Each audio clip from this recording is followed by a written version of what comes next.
केदार की माटी से हिमालय की बात, उत्तराखंड में बने रहिए रेडियो केदार के साथ। नमस्कार, एक बार फिर आपका स्वागत है 91.2 एफएम रेडियो केदार के इस खास कार्यक्रम में, जिसका नाम है बात पहाड़ों की।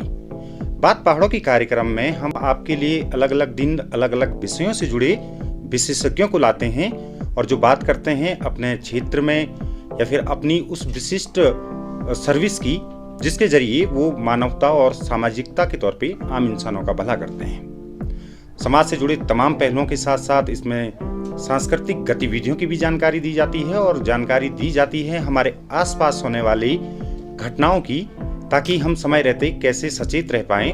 और बात नई तकनीक की भी होती है। लेकिन आज का हमारा ये कार्यक्रम बेहद खास है, क्योंकि आज के इस कार्यक्रम में हम आपको मिलाने जा रहे हैं भारतीय सेना से। और भारतीय सेना का जब जिक्र आता है तो आपने अक्सर देखा होगा कि यदि आप सड़क किनारे खड़े हों और कोई सैन्य काफिला वहां से गुजरता है तो एक गर्व की अनुभूति सारे हिंदुस्तानियों को होती है, और हो भी क्यों ना। आखिर भारतीय सेना का इतिहास जो रहा है वो गौरवशाली रहा है। और अगर देश में आज़ादी की बात करें, अपने स्वतंत्रता की बात करें, तो आज भी भारतीय सेना एक अलग आनंद दे जाती है। बात बहादुरी की हो तब भी भारतीय सेना कहीं से पीछे नहीं हटती है, और इस देश को आज़ादी के बाद से सुरक्षित रखने में भारतीय सेना ने अहम किरदार निभाया है। हमारे न जाने कितने सैनिक, कितने अधिकारी शहीद हुए हैं, और सिर्फ इसलिए कि ताकि देश आत्मसम्मान के साथ आगे बढ़ सके और देश के लोग सुरक्षित रह पाएं। आज भी हम देश में पूरी आज़ादी के साथ अगर घूम रहे हैं तो कहीं ना कहीं सीमाओं पर तैनात उन सैनिकों के बदौलत जो हर मुश्किल परिस्थिति में सीमा को खाली नहीं छोड़ते हैं। तो आज हम बात करेंगे सेना से जुड़े हुए लोगों के बारे में। साथ ही बात करेंगे कि जब भी बलिदान की बात आती है, शहीदों की बात आती है, तो उत्तराखंड भी कहीं से पीछे नजर नहीं आता।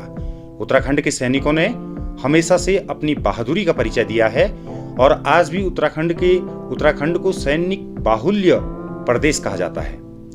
किसी भी गांव में आप जाइए, आपको सेना से जुड़े हुए भूतपूर्व सैनिक हर गांव में मिलेंगे, और साथ ही उनकी बहादुरी के किस्से भी आपको सुनने को मिलेंगे। आज हम बात करेंगे उत्तराखंड में रहने वाले भूतपूर्व सैनिकों और वर्तमान सैनिकों की एक खास समस्या तो नहीं कहेंगे, लेकिन दुर्गम क्षेत्र है, और जो भूतपूर्व सैनिक या वर्तमान सैनिक हैं पहाड़ों में दूर दराज के गांवों में रहते हैं। लिहाजा केंद्र सरकार और भारतीय सेना के द्वारा कई कल्याणकारी योजनाओं की जानकारी उन तक समय से नहीं पहुंच पाती। ऐसे में उनके सामने कई बार मुश्किलें भी आ जाती हैं, और कई बार जो उनके आवश्यक कार्य होने होते हैं वो समय पे पूरे नहीं हो पाते हैं। कौन कौन सी योजनाएं चलाई जा रही हैं और भूतपूर्व सैनिकों को योजनाओं की जानकारी भारतीय सेना किस तरह से पहुंचा रही है, उसी को लेकर आज हम बात करेंगे हमारे खास कार्यक्रम बात पहाड़ों की में। इस वक्त मेरे साथ मौजूद हैं भारतीय सेना में इस समय वर्तमान में मेजर के पद पर तैनात हैं अभिषेक त्यागी जी।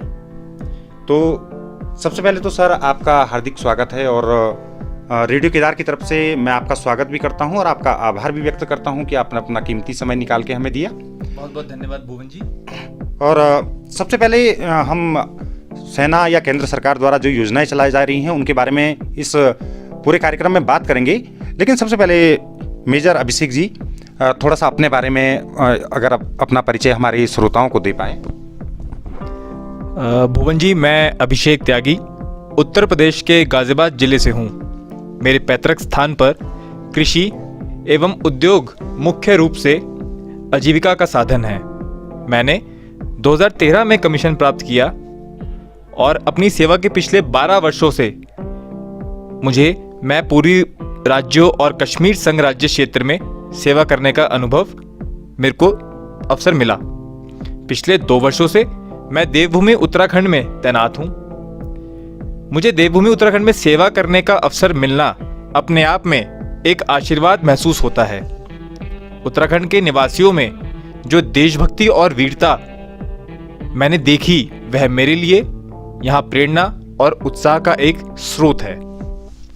जी, तो जैसा कि मैंने बताया कि मेजर अभिषेक त्यागी आज के हमारे इस कार्यक्रम में हमारे खास मेहमान हैं, जो सेना कौन सी योजनाएं चला रही हैं उनके बारे में जानकारी देंगे। और इसमें सबसे महत्वपूर्ण हो जाता है, जो हमारे भूतपूर्व सैनिक इस वक्त हमें सुन पा रहे हों वो भी जानते होंगे ESM रैली के बारे में। तो सबसे पहले अभिषेक सर, आपसे जानना चाहेंगे कि ये ESM रैली होती क्या है और क्या जानकारी आप भूतपूर्व सैनिकों या वर्तमान सैनिकों को ESM के बारे में देना चाहेंगे? जी भुवन जी, मुझे ये कहते हुए बहुत गर्व हो रहा है कि आज हमारी भारतीय सेना सफलता के जिस शिखर पर खड़ी है उसमें हमारे एक्स सर्विसमैन, जिनको ESM बोला जाता है, का अतुलनीय योगदान रहा है, क्योंकि इन्होंने अपने जीवन का जो अमूल्य समय देश की सेवा के लिए समर्पित किया है। मैं हमारे एक्स सर्विसमैन के लिए कहना चाहूँगा कि आप सेवानिवृत्त हुए हैं, इसका मतलब यह कदापि ना समझें कि आप भारतीय सेना से अलग हो चुके हैं, बल्कि आप हमेशा से इस परिवार का एक अभिन्न हिस्सा रहे हैं और हमेशा रहेंगे। हमें हमेशा आपके स्नेह व मार्गदर्शन की आवश्यकता रहेगी, इसका मुझे पूर्ण विश्वास है। तो अपने श्रोताओं को मैं बताना चाहूँगा कि जो सर ने बताया ESM एक्स सर्विसमैन, ये जो से रैलियाँ होती हैं एक्स सर्विसमैन को लेकर। और मैं अपने यहाँ पे अपने श्रोताओं को ये भी बताना चाहूँगा कि अगर आप उत्तराखंड से हैं, उत्तराखंड के सुदूर गाँव से हैं, तो आप समझ सकते हैं कि गांव में जो एक्स सर्विसमैन होते हैं वो किस तरह से अपना योगदान गांव के सहभागिता की बात हो या गांव के क्रियाकलाप हों, उनमें सेवानिवृत्ति के बाद भी देते आए हैं।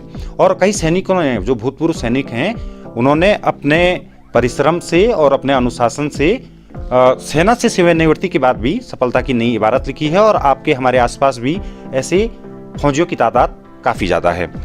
सर, आपसे ये समझना चाहूँगा कि जो ESM यानी कि एक्स सर्विसमैन है, आज का जो वर्तमान परिवेश है, किस तरह का योगदान आपको लगता है कि वो कर रहे हैं समाज के लिए? सेवानिवृत्ति के बाद पूर्व सैनिकों की जो भूमिका है समाज और सेना के बीच एक संयोजक यानी कि एक कनेक्टर के रूप में अत्यंत महत्वपूर्ण होती है, क्योंकि यह अपनी सैन्य सेवा के अनुभव और ज्ञान का उपयोग समाज में और सेना के भीतर पुल का यानी कि ब्रिज का काम करने के लिए करते हैं। इनके पास अपने सैन्य अनुभव की बदौलत अनुशासन, नेतृत्व और समस्याओं को सुलझाने की क्षमताएं होती हैं, जो समाज और सेना को एक दूसरे से जोड़ने में अत्यंत महत्वपूर्ण है। भुवन जी, यहाँ पर यह भी बताना चाहूंगा मैं कि ये सभी सामान्य जनमानस को देश की सुरक्षा और राष्ट्र निर्माण में सेना के योगदान से अवगत करवाते थे तथा सैन्य जीवन की कठिनाइयों, वीरता और बलिदान की कहानियों से हमारे समाज की युवा पीढ़ी के समक्ष उदाहरण पेश करते हैं, जिससे इनमें सेना के प्रति सम्मान और समझ बढ़ती है और वे देश सेवा के प्रति जागरूक होते हैं। सर, आपसे थोड़ा सा ये जानना चाहूँगा कि जो ESM रैली कराई जाती है, कौन कौन से फ़ायदे उससे एक्स सर्विसमैन को होते हैं और क्या क्या आप बता सकते हैं कि ESM रैलियों को जो आप कराते हैं जिस उद्देश्य के साथ, उनमें क्या क्या फ़ायदे एक्स सर्विसमैन को होते हैं? हम सभी लोग अवगत हैं कि उत्तराखंड का गढ़वाल क्षेत्र जो है, ये वीर सैनिकों की भूमि है, जिन्होंने अपनी जान की परवाह किए बिना मातृभूमि की सेवा की है। भारतीय सेना वीर गढ़वालियों द्वारा प्रदर्शित देशभक्ति और कर्तव्य निष्ठा को सलाम करती है। गढ़वाल क्षेत्र से स्थानीय युवा भारतीय सेना में सेवा करते हैं, जैसे कि देश के अन्य क्षेत्र के युवा करते हैं। परिणाम स्वरूप इस क्षेत्र में पूर्व सैनिकों की बड़ी संख्या निवास करती है। इन वीर सैनिकों का सम्मानित करना हमारे लिए भी गर्व की बात है। ESM रैली का आयोजन पूर्व सैनिकों से संबंधित पेंशन से जुड़ी समस्याओं का समाधान करने और अन्य कल्याणकारी योजनाओं की जानकारी के लिए किया जाता है।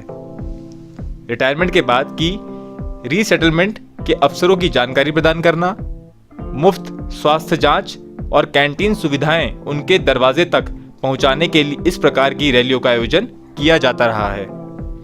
इस दौरान चिकित्सा सुविधाएं, पेंशन लाभ और दस्तावेजीकरण से संबंधित विभिन्न लेक्चर आयोजित किए जाते हैं जिसमें पूर्व सैनिकों को इन मुद्दों से संबंधित जानकारी होती है। सर, तो जैसा कि हमारे श्रोता जानते हैं, सुन रहे हैं कि इस वक्त भारतीय सेना में मेजर अभिषेक त्यागी जी हमारे साथ मौजूद हैं और ईएसएम जो रैलियां होती हैं वो क्यों आयोजित की जाती हैं, उनका उद्देश्य क्या होता है और किस तरह से वो पूर्व फौजियों के लिए वरदान साबित होती हैं, इस बारे में हम बात कर रहे हैं। सर, एक चीज़ और आपसे जानना चाहूँगा कि अभी कुछ दिन पहले ही गौचर में ईएसएम रैली आयोजित की गई थी जिसमें बड़ी संख्या में भूतपूर्व सैनिक आए थे। उन्होंने तमाम जानकारियां उस रैली से ली। क्या क्या उपलब्धियां रही इस गौचर मेले में जो ईएसएम रैली हुई थी, उसको लेकर थोड़ा कुछ हमारे श्रोताओं को बताएं। गौचर में ईएसएम रैली के आयोजन के दौरान हमारे एक्स सर्विसमैन और वीर नारियों की हर समस्या का समाधान करने की हमने कोशिश की। इस रैली के दौरान हमारी तरफ से निम्नलिखित सुविधाएं पूर्व सैनिकों, वीर नारियों और उनके आश्रितों को प्रदान की गई, जैसे कि उसमें मैं कुछ उल्लेख करना चाहूँगा। DIV और AWPO directorate of Indian army veterans और आर्मी वेलफेयर प्लेसमेंट ऑर्गेनाइजेशन द्वारा पूर्व सैनिकों और उनके आश्रितों को विभिन्न नौकरी के अवसरों के बारे में शिक्षित करने के लिए पैम्फलेट वितरित किए गए। पूर्व सैनिकों और उनके आश्रित इस जानकारी से लाभान्वित हुए और इसका भरपूर लाभ उठाया। गढ़वाल रिकॉर्ड्स और वेटरन सेल उत्तराखंड सब एरिया द्वारा पेंशन और स्पर्श ऐप से संबंधित मुद्दों का समाधान किया गया। देहरादून के प्रसिद्ध वेलमेड अस्पताल ECHS पॉलीक्लिनिक और 2009 फील्ड हॉस्पिटल द्वारा मुफ्त दवाइयों का वितरण और चिकित्सा जांच की गई। पब्लिक सेक्टर यूनिट जैसे कि बैंक, SBI और पंजाब नेशनल बैंक की सेवा प्रदान की गई। कई पूर्व सैनिक एवं वीर नारियों की शिकायतों का समाधान भी किया गया। इस कार्यक्रम के दौरान 80 वर्ष से ऊपर के कई पूर्व सैनिक और वीर नारियों को सम्मानित भी किया गया। सर, थोड़ा सा आपसे ये भी जानना चाहेंगे कि हमारी जो बड़ी संख्या में भूतपूर्व सैनिक हैं, जो हमारे श्रोता भी हैं रेडियो केदार 91.2 FM के, वो अवश्य आपसे ये जरूर जानना चाहेंगे कि जो ईएसएम के रैलियां या जो अन्य कार्यक्रम होते हैं भूतपूर्व सैनिकों के लिए, वो कब कब आयोजित किए जाते हैं, और अगर आप उन तक की जानकारी पहुंचाएं तो हो सकता है कि निकट भविष्य में जो भी कार्यक्रम होंगे उनकी जानकारी उनके पास पहले से रहेंगी और उसका लाभ भी उठा पाएंगे। तो सर, थोड़ा बताने की कोशिश प्रयास करें कि ईएसएम के कार्यक्रम कब कब आयोजित होते हैं और कौन कौन से वो खास तारीखें या खास दिन होते हैं जब ईएसएम रैलियां जनपद में, खासतौर पे रुद्रप्रयाग में आयोजित की जाती हैं। भुवन जी, यहाँ बताना चाहूँगा कि वार्षिक आधार पर आयोजित जो गौचर मेला होता है उसमें एक्स सर्विसमैन रैली का आयोजन किया जाता है। स्पर्श मेला का आयोजन रुद्रप्रयाग में प्रतिवर्ष होता है। विजय दिवस, शौर्य दिवस, कारगिल दिवस, गणतंत्र दिवस और स्वतंत्र दिवस का आयोजन भी रुद्रप्रयाग में किया जाता रहा है। इन सभी कार्यक्रमों के दौरान हमें एक्स सर्विसमैन से बातचीत करके भारतीय सेना के गौरवपूर्ण इतिहास के बारे में पता चलता है। इन रैलियों में पूर्व सैनिकों को सम्मानित किया जाता है और उनके योगदान को समाज के सामने रखा जाता है। जी, धन्यवाद सर। और मैं अपने श्रोताओं को बताना चाहूँगा कि ये थे भारतीय सेना में मेजर पद पर तैनात अभिषेक त्यागी जी, और उम्मीद करता हूँ, मुझे विश्वास है कि इस कार्यक्रम को सुन के हमारे इस आज के जो बात पहाड़ों की कार्यक्रम है, इसमें जो सेना की ईएसएम रैलियों के बारे में मेजर अभिषेक ने विस्तार से बताया, उसके बारे में सुनकर हमारे भूतपूर्व सैनिक लाभान्वित होंगे और भविष्य में जो ईएसएम रैलियां होंगी उनमें जाकर अधिक से अधिक जानकारियां जमा करेंगे। साथ ही उन योजनाओं का जो कि केंद्र सरकार और भारतीय सेना द्वारा भूतपूर्व सैनिकों के लिए चलाई जाती हैं, उनका फ़ायदा उठाएंगे।